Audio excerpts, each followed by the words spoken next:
Un homme s'allonge sur son lit, son téléphone encore allumé dans sa main.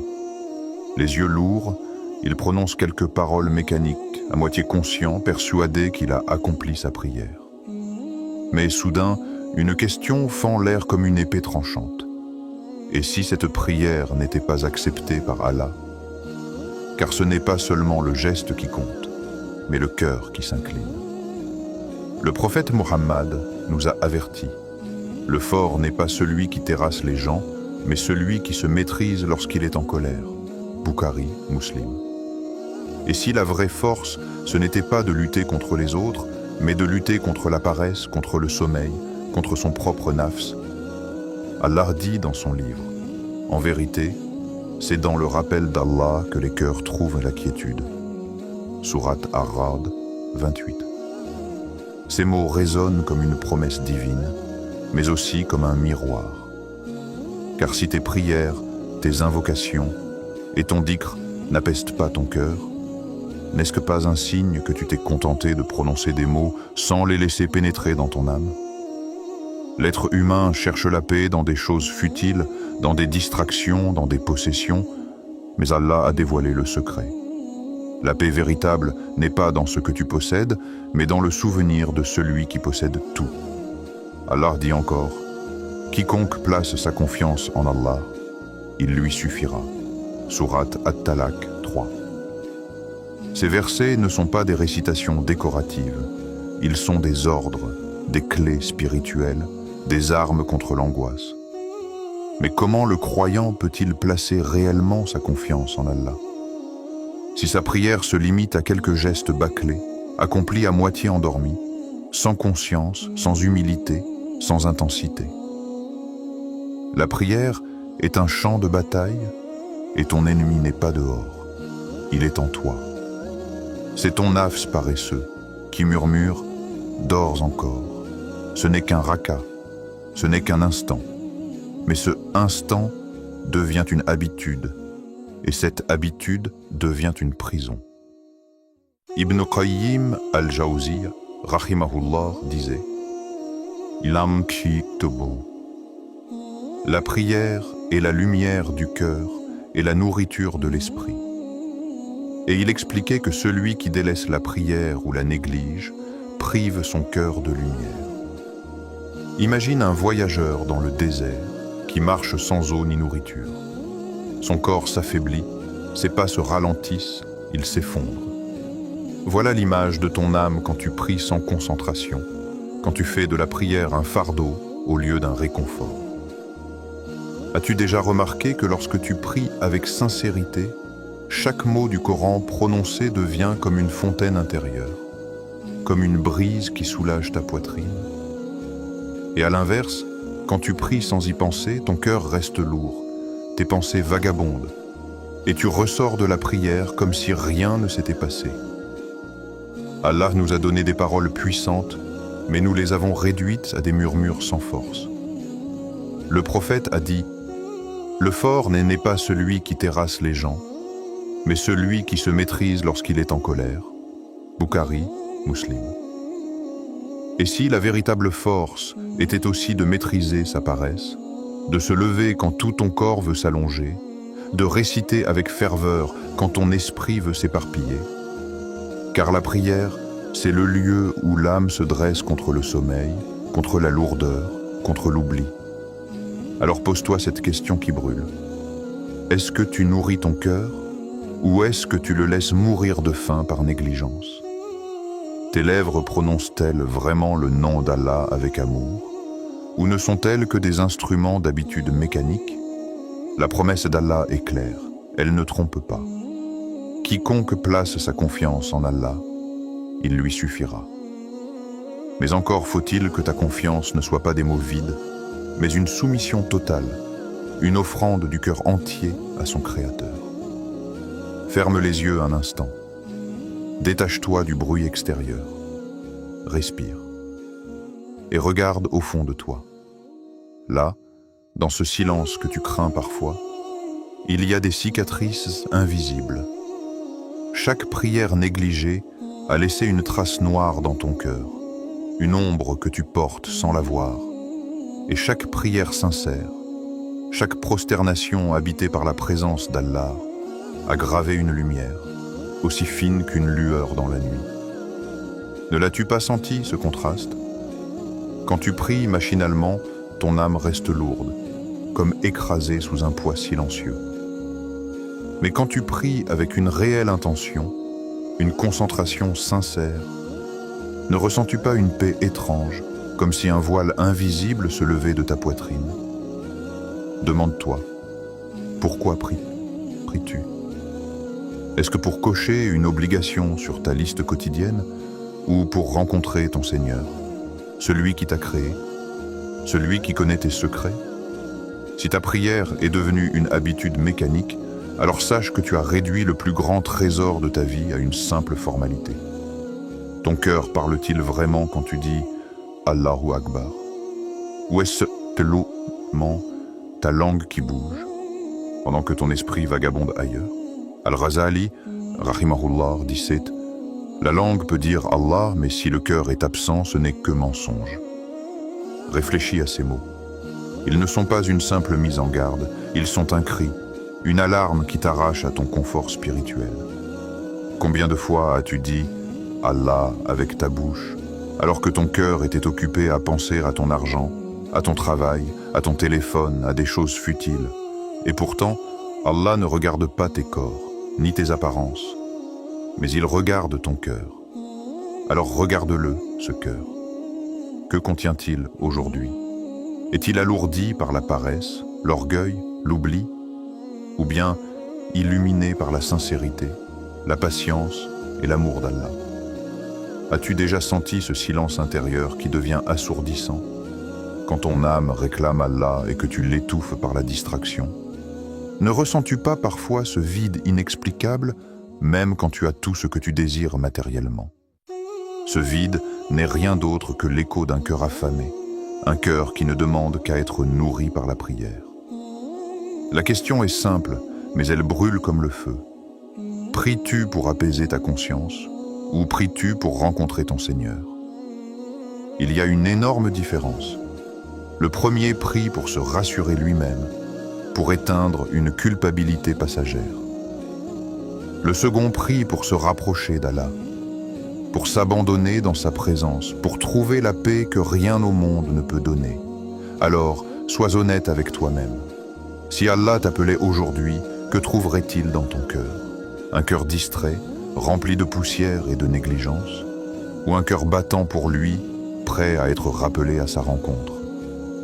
Umar ibn al-Khattab, radiyallahu anhu, le deuxième calife bien guidé, est une figure dont l'histoire résonne encore comme un tonnerre dans les cœurs croyants. On raconte qu'au moment où il fut poignardé par un esclave rebelle, il dirigeait la prière du Fajr à Médine. La lame avait transpercé son ventre, et son sang coulait abondamment, mais malgré l'agonie, ses lèvres continuaient de réciter les paroles d'Allah. Ses dernières forces furent offertes à la prière, comme pour dire au monde entier que rien, pas même la douleur mortelle, ne pouvait lui faire abandonner ce lien avec son Seigneur. Ce n'était pas une simple habitude pour lui, c'était son souffle, sa raison de vivre et de mourir. La prière était plus précieuse que sa propre vie.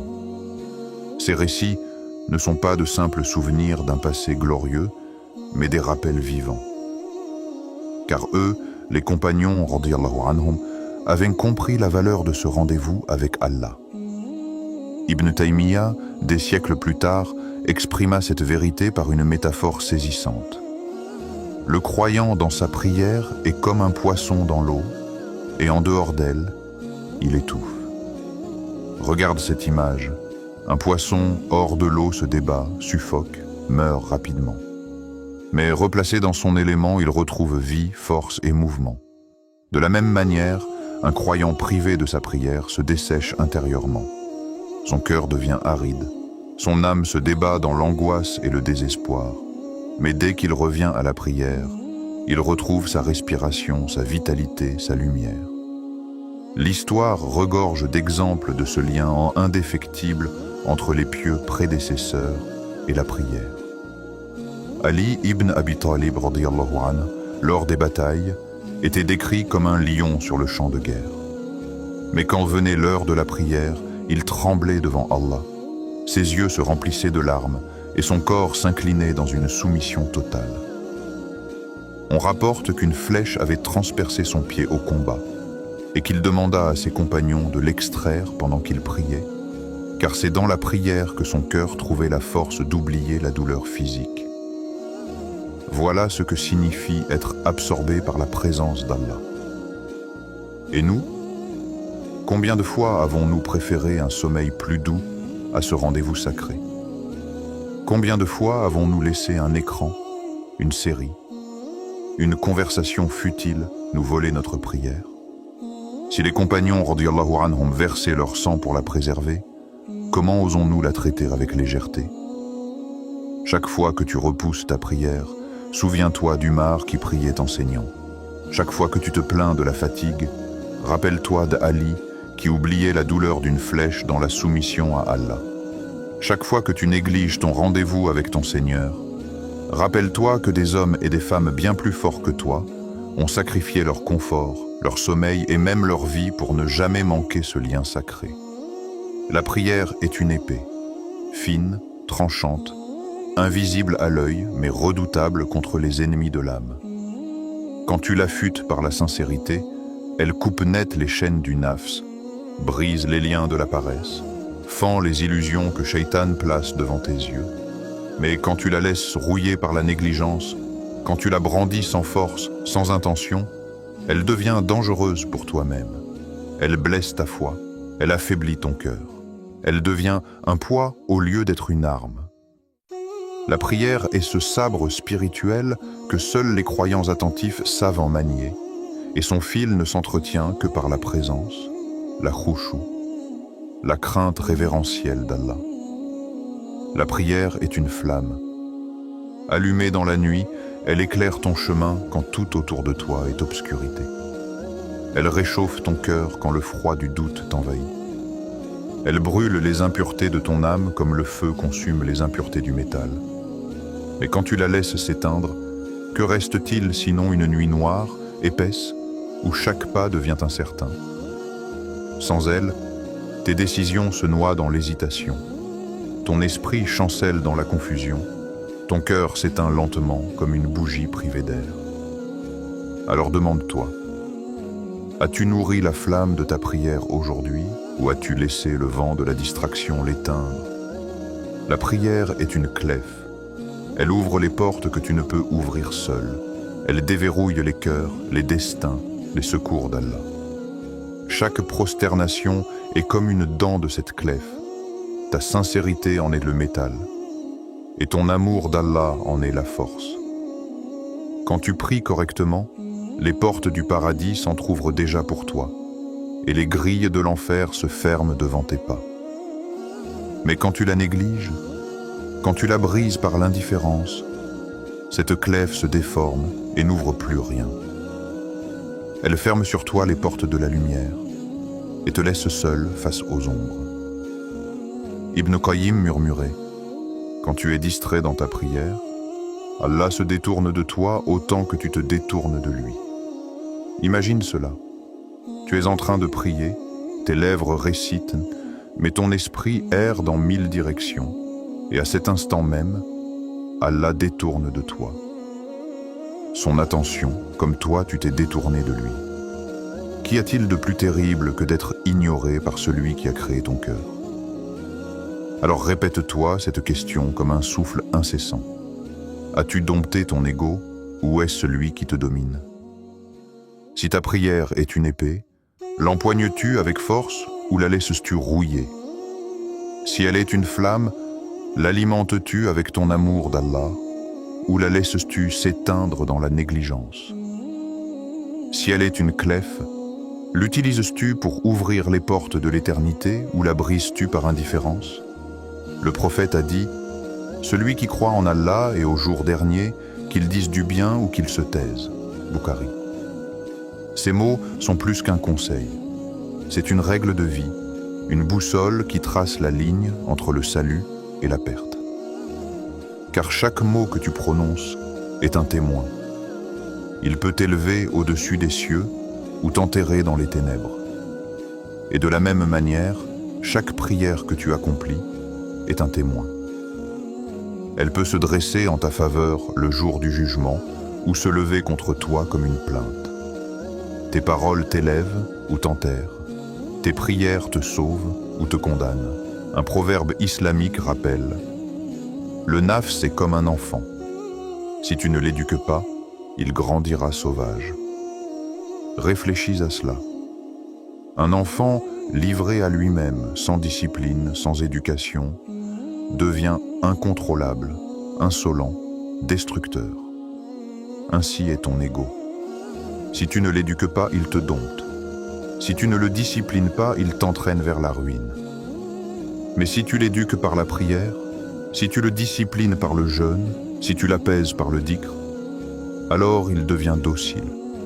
Il se transforme en serviteur au lieu d'être un tyran.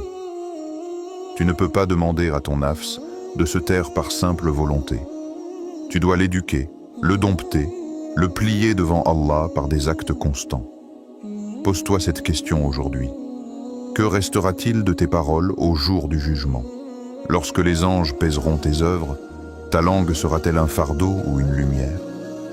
Et quand tu seras appelé à rendre des comptes, ton livre sera-t-il rempli de dhikr, de prières et de patience, ou de paroles inutiles, de distractions et de négligence?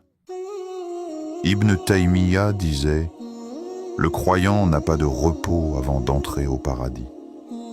Cela signifie que tu n'as pas le luxe de relâcher ton effort. Chaque prière est un combat. Chaque silence maîtrisé est une victoire. Chaque dhikr est une arme. Souviens-toi, Allah a dit dans le Coran: quiconque place sa confiance en Allah, il lui suffira. Sourate At-Talaq 3. Mais comment peux-tu placer ta confiance en Allah si tu n'as pas la patience de lui consacrer 5 rendez-vous quotidiens? Comment peux-tu prétendre aimer Allah si tu bâcles la seule obligation qui te relie à lui directement, sans intermédiaire? Ne sois pas de ceux qui se contentent de parler de foi mais qui ne plient pas leurs genoux. Ne sois pas de ceux qui disent Allah avec leur bouche mais qui ne le portent pas dans leur cœur. Alors lève-toi. Lève-toi même quand ton corps dit non. Lève-toi quand ton lit t'enchaîne. Lève-toi quand Shaitan te murmure « dors encore ». Lève-toi quand ton nafs crie à la paresse. Car à chaque fois que tu choisis Allah au lieu de toi-même, à chaque fois que tu choisis la prière, au lieu du confort, tu gravis un degré vers le paradis. Et demande-toi encore, avec une voix qui résonne comme un tonnerre, quand les anges pèseront tes œuvres, que penchera le plus lourd, tes excuses ou tes prosternations? Un jour, ton cœur cessera de battre et ton corps reposera immobile. Peut-être même dans la même position où tu priais allongé, distrait, négligent. Mais ce jour-là, il n'y aura plus de retour. Les prières que tu as repoussées ne reviendront jamais. Les regrets ne serviront plus. La question qui demeure, glaçante, incontournable: si Allah t'appelait aujourd'hui, que trouverait-il dans ton cœur? Un esclave soumis ou un paresseux insouciant?